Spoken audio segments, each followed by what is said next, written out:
மீன்பாடும் தேநாட்டின் படுவான்கரை பிரதேசத்தில் உள்ள விவசாயிகளும் இதற்கு விதிவிலக்கல்ல. உழுதுண்டு வாழும் பல விவசாயிகளின் ஜீவபூமியாக மட்டக்களப்பு படுவான்கரை விளங்குகிறது. வாழ்க்கை பயணத்தில் தமது நாளாந்த ஜீவனோபாயத்தை முன்னெடுக்கும் நோக்கில் இவர்கள் இந்த முறை நெற்றிகையில் ஈடுபட்டிருந்தனர். அண்மையில் ஏற்பட்ட வெள்ள அனர்த்தத்தினால் ஏற்பட்ட பாதிப்புகளில் இருந்து மேலும் எதிர்பார்ப்பில் இவர்கள் வேளாண்மையை முன்னெடுத்திருந்தனர்.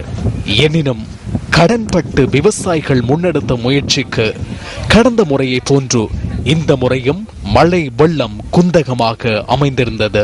வெள்ளாவளி போரத்து கண்டம், அங்கால வேட்டுச்சேன தோட்டத்து கண்டம், அங்கால நெல்லிக்காட்டு கண்டம், அங்கால அதிகாரவட்ட கண்டம் முத்தாக சேதமாக்கப்பட்டது. அதிகாரவட்ட பல்லவட்ட நாயத்துவட்ட கண்டம் முத்தாக சேதப்பட்டு அவங்க துப்புரா 190 நெல் ஒன்று கணுக்காம பாதிக்கப்பட்ட மக்கள் கடும் கஷ்டம் இருக்கிறாங்க.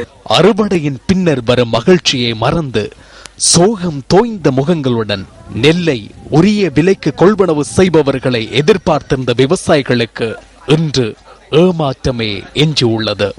எங்களை விவசாயிகள் பாதிக்கப்பட்டு நிறைய கடன்காரர்களாக ஜீவித்துக் கொண்டிருக்கிறார்கள்.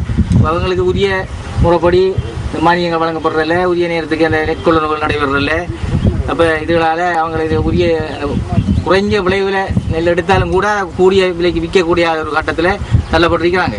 கடன் சுமை கழுத்தை சுருக்க கயிறாய் இருக்க தனியாருக்கு குறைந்த விலைக்கு நெல்லை விற்பனை செய்ய வேண்டிய நிர்பந்தத்தை விவசாயிகள் எதிர்நோக்கி உள்ளனர்.